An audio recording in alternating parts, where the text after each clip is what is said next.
Radio Raheem here in London with Badu Jack. Came to sit ringside for Gervonta Davis and Liam Walsh. Now, you've seen Gervonta, obviously. You're part of the TMT family. You've seen him in the gym. You've seen Floyd working with him. But tonight, did you see anything different than you'd seen in the gym? Not really in the gym, but he was very relaxed. I like that. And he went to the body like I do. I like that. So I'm proud of him. He looked good, and I think he has a bright future. Do you think his skill set has improved since his last fight? I mean, I noticed that he had a little bit better defense. He was patient. Yeah, absolutely. I saw him in the gym like 2 weeks ago, sparring. I said, wow. Because before, he didn't really use his jab that much. That's the punch that he was just throwing power shots. But now he matured a little bit. He's a little stronger mentally. And, yeah, I'm impressed. At 168 pounds, you threw your share of heavy shots, you threw your share of body shots, and you got a title and then immediately vacated it. Why did you decide to give that title up at 168, and what's next for you? First of all, it wasn't immediately. I defended it 3 times. And I unified with James DeGale. They robbed me of the victory, so... Yeah, that was my last fight at 168. I can't make it no more. I'm almost 200 pounds, so yeah, we're looking for the light heavyweight champions right now.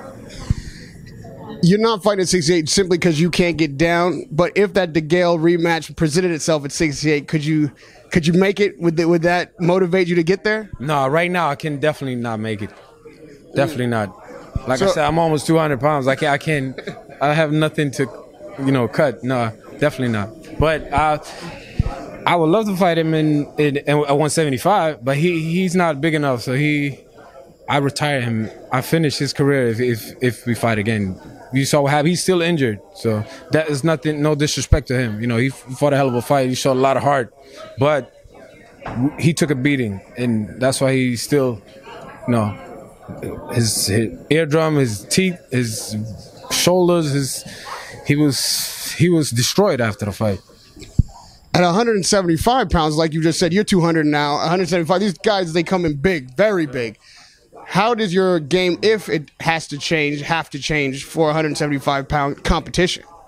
No, I could use my boxing and my speed more. Then at 168, I was just bigger than everybody. Sometimes I'll just bully people. Now I can be what I like box more. And yeah, we're going to be the same size, so yeah. At the top of the light heavyweight division, obviously there's a huge rivalry going on right now. We're looking at the rematch of Andre Ward and Sergey Kovalev. How did you see the first fight playing out? Did you agree with the decision? And what do you think happens in the rematch? I mean, it was a close fight, so you can't really call it a robbery, but I had Kovalev winning by 1 point. But I think in the later part of the fight, like in later rounds, he kind of faded because, he broke him down. Like Andre Ward broke him down, and I think in a rematch, usually it favors the boxer when you do rematches. So I think he got some improve. I think Andre Ward will win this fight, but I thought Kovalev won the first fight. They might have a third fight. Who knows? Well, nobody enters a division not to become world champion, so that means that these guys have to be on your radar. How do you get there? And if you were to be able to choose to face Ward or Kovalev, who do you match up against best? I don't know. I mean, one fight at a time. There's no rush, but both of them are great fighters. They're the 2 best guys in the division, so if your goal is not to fight the best, then why are you fighting? So I like both guys. Kovalev is a beast. He's a killer. Andre Ward is very smart, humble, great fighter. So I mean, I got nothing but respect for both of them. Well, you say one fight at a time. So which is the one fight that's going to be first this time when you enter that 175-pound division? I don't know. Stevenson, I wanted to fight him. There's Nathan Cleverly, he got a belt too, so I don't know. Floyd and Leonard said I'm fighting for the title in my next fight, so gotta be one of them. Gotta be one of them. I don't know, but they working on it. And Floyd, you heard what Floyd just said when I'm gonna fight next, so on his undercard. So we'll see. On Floyd's undercard of McGregor and Mayweather. Yeah, so you can do the mat. Title fight, McGregor undercard. Who knows? Right? When is that fight going to be? I don't know. Hopefully it happens. Well, you're on the card. He has to tell you first. No, he didn't. You know, there's a fight just 7 days from tonight, not far from here in Sheffield, England. Obviously, you probably know both fighters by now. Break that fight down for me. Who takes the victory? I don't know Kell Brook actually, but he's a very good boxer, very good fighter.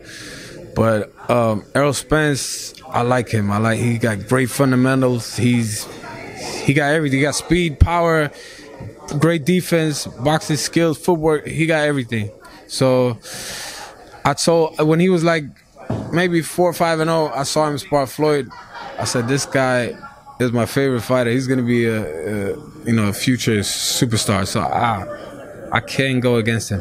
You're taking Errol Spence. Now, you talked about being at 168 pounds and being the bigger guy. You're just bigger than everybody, basically bullying him, pushing him around. Well, that seems like the situation that Kell Brook is going to be in. He's going to come in heavier than Spence. He's barely making weight.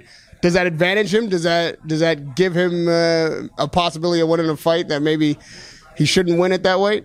No, Errol Spence is a big guy, too, for welterweight. So, nah, definitely not. And he put a lot of muscle on to fight Triple G. To take all that off, that's not good. And I believe, he got good power and he got good skills too. But I can't see him hurting a smart fighter like Errol Spence. So, and I think Spence is a better boxer. But this is in his hometown.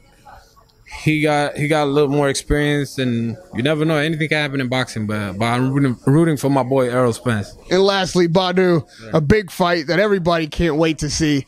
Canelo Alvarez versus Triple G. Break that fight down for me. Call the winner. Triple G. Radio right here with Badu Jack here at Copper Box in London. Pleasure to talk to you, man. Can't wait to see you at the 175-pound weight at the light heavyweight division. It's going to be a hell of a show.